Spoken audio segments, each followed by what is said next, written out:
Also to end on the citizen, because that's exactly what I wanted to ask Maria about. You have had a lot of experience both with government and non-government, and with citizen engagement in urban settings. So what contribution can ordinary people through the local communities make towards this agenda? What's your pitch for that? En primer lugar, first of all, I wish to thank the chair of the president of the General Assembly for his invitation. I'd also like to thank his team for having allowed us in a democratic fashion to be here today.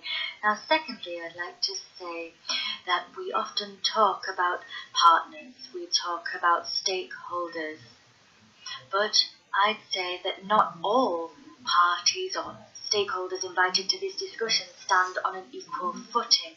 They do not all work under the same circumstances, and that needs to be highlighted. When we talk about civil societies, we're talking about citizens.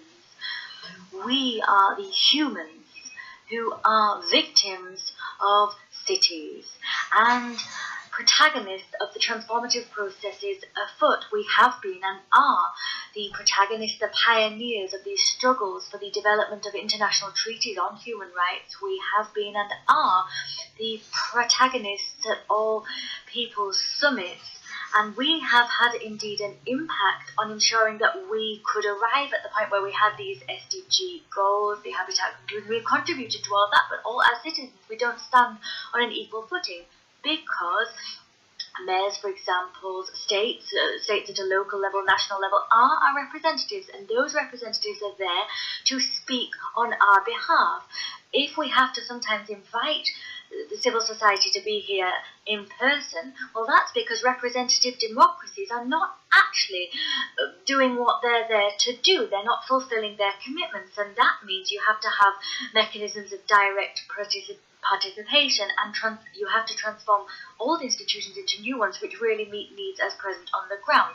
In that connection, I would say that first of all we need changes across institutions. We need changes within the United Nations. We can't have a situation whereby we talk about in these 2 days whether we should or should not create a new bureaucratic mechanisms. What the world needs, what the world's agenda needs, is stronger leadership on the part of the United Nations if we are to put an end to war, care for the environment and protect it, and ensure that we have the environment and the world that we dreamed of in 1945 as an institution that had a goal. The United Nations had that goal, but everyone knows that change is occurring at breakneck speed.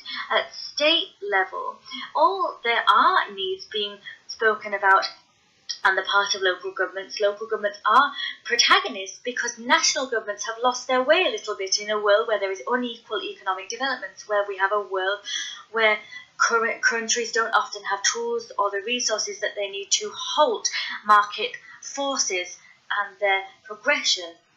In this world, citizens of huge metropolises today are seeing that their situations are more similar now than they were before, or that they are in other, if you look at other parameters. For example, Buenos Aires, I work in Buenos Aires and I protect the interests of my citizens, and those interests are often the same as those harbored by those in Beijing, Delhi, Barcelona. The central problem is and are the economic interests, real estate needs. They've all got the same interests and needs. We have situations where all citizens don't have housing. For example, wherever they live, there are citizens that don't have housing, and these same citizens are without housing at the same time that you have towers being put up for speculation, and so that property moguls can make money.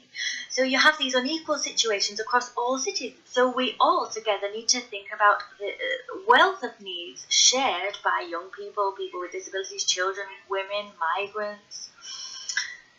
Of course, there's ethnic diversity, religious diversity, diversity where sexual orientation is concerned, and all that diversity needs to be taken into account. We have experiences in Latin American societies, for example. We have this notion of participatory budget, participatory urban planning process. We have an experience in giving a voice to everyone, all civil society, but we need to ensure that we work in this way, of course, ensuring participation, but that we at the same time have the state present in this process so that state can better regulate the relationship between markets the territories, municipal authorities, and we need the state's involvement to ensure that the benefits of these transformational processes go to the people living in societies directly, and that we don't see that there's simply profit being made, and that we don't simply protect real estate speculation or financial speculation.